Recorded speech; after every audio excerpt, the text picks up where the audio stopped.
Hey, I'm back. This is Chandler for Melda Production, and today I'm going to be going over the bass, drums, and the master bus for the song Faceless Immortals. Last time I went over the guitars. If you didn't check out that video, check it out. But today I'm going to be going over the other stuff. So let's get started with the bass. So I'll play it and then I'll just solo the bass here.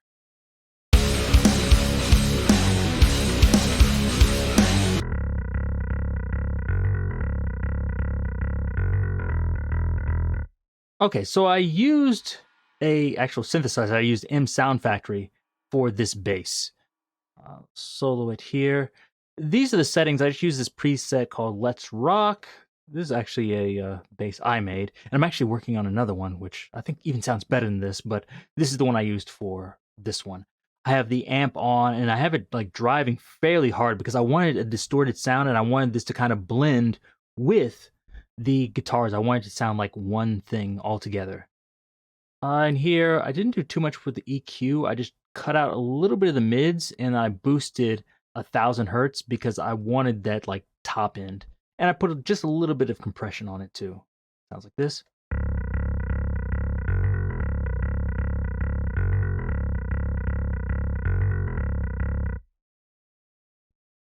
For this also, because this responds to velocity, when I was writing this, you see I have, the first notes really loud, and then I have these a little bit softer. And I did that just to give it a little bit more dynamics and sound a little bit more natural. After that, I put an EQ on it. I didn't really do too much with this. I did most of the EQing in the other part you saw, but for this at 160 hertz, I just brought that down a little bit because it seemed like it had too much low mids there, or I guess it's maybe even bass frequencies.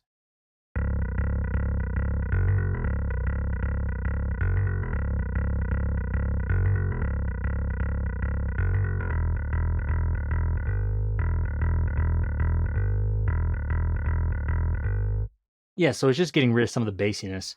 So I'll let you hear it without the bass. When I hear this by itself, it's like I really don't hear the bass, which is what I wanted. But then when you take it out, you're like, I'm really missing that low end, that body. So let's take a listen.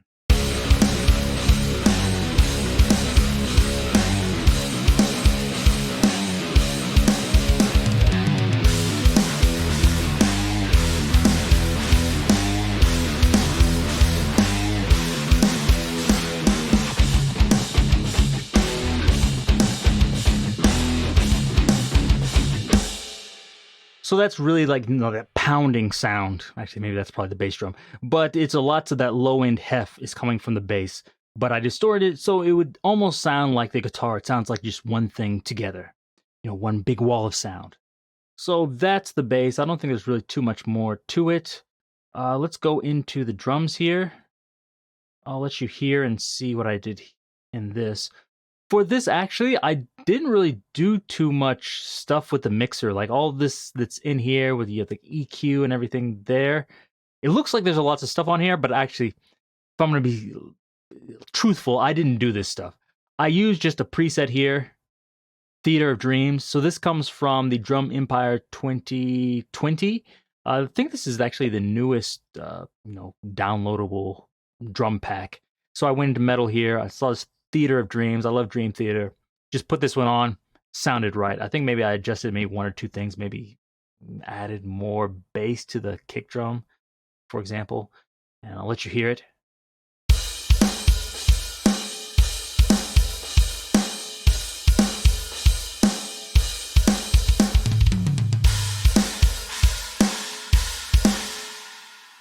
That's all there is to it. In the rhythm editor here, this is one of the reasons I really love MDrummer. I just went with a generator and I put in some stuff that I was like, I kind of need like this pattern for it to sound good.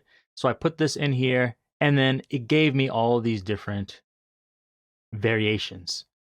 And I somewhat need these because each different part I tried to do something a little bit different. It was all based upon the same basic rhythmic theme, but I wanted some variations just so it would sound different when I moved into different riffs and things. So I'll play it and let you hear it. The way I programmed it, I'll go up here and kind of show you here.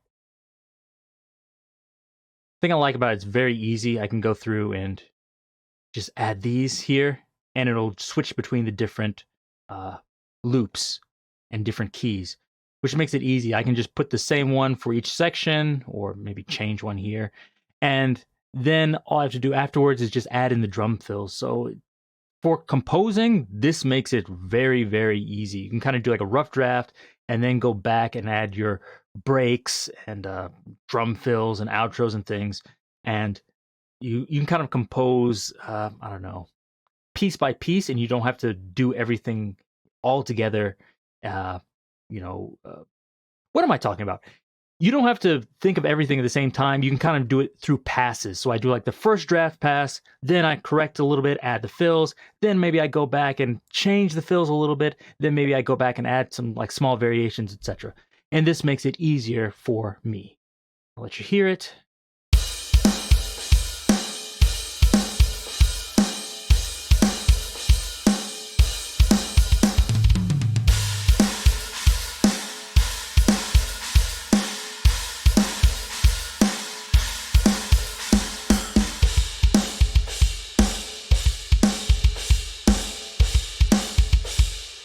So you can hear all these different variations for the drums, and I think that sounds, really good.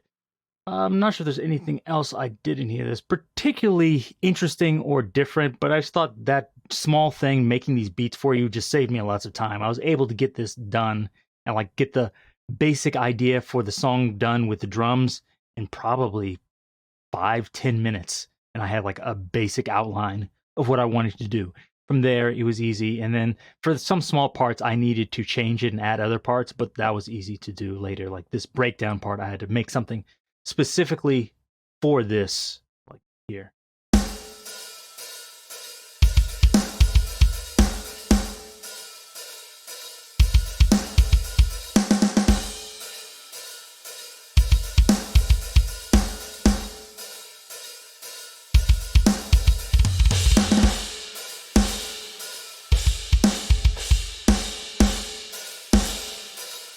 So those parts I had to add later, but those are fairly easy to do. That's much easier than writing everything by scratch, at least for me.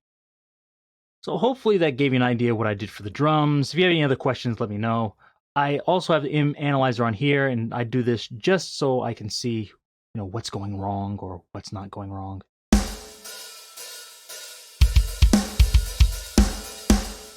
I can see the overlaps, collisions.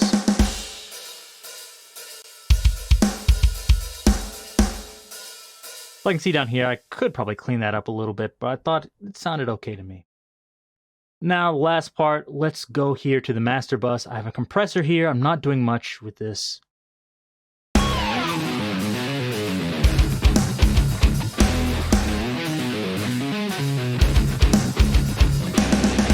I'll play a different part here.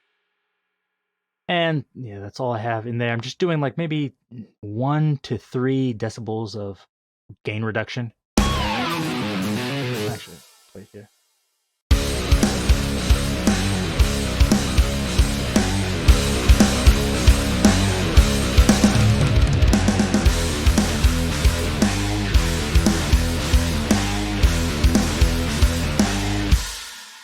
So it's mostly reacting off of the snare drum.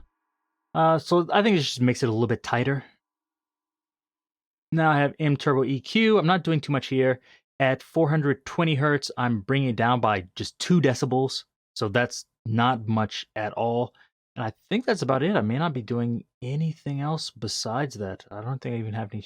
Yeah, I don't even have any saturation on there. And that's because I thought this sounded a little bit boxy, so I just turned that down.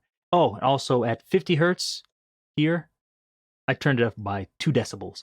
So I wanted to increase the lower frequencies to get like more bass punch, and in the mids I wanted to get rid of this so it didn't quite sound as boxy. So this is before.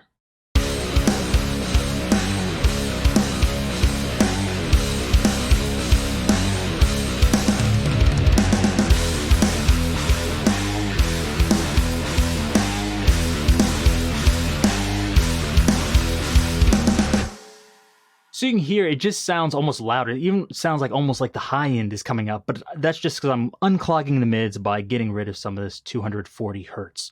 So that's the reason I did that. And the last one, I'm not even sure if I've done a video on this M compare. I can't play this, because of the fact that it's copyrighted material. But basically, what I did is I have various tracks here, commercial tracks, and then I listen to it back and forth. My track, commercial track, my track, commercial track. It sets the volume for you automatically, which is great. And then by doing that, I can tell like, this sounds good. Like, there's not enough bass. There's too much treble on the hi-hats, etc. And then I can adjust that and go back and forth until it sounds just about right.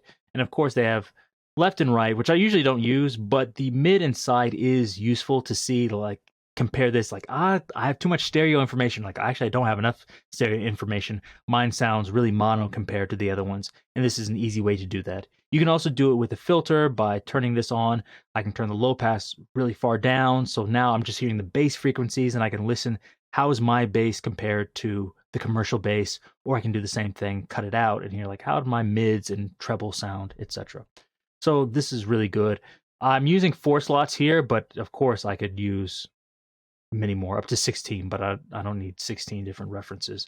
4 is good for me. So hopefully this gave you an idea of how I made this song and how I put everything together. If you have any questions about this, let me know. If you like this, let me know, and I'll try to do this with some other songs. I actually have another song coming up that's actually very different from this, completely different style song. But like I said, please give me a thumbs up, subscribe if you haven't done that, and check out all the other plugins at meldaproduction.com. Till next time, see you.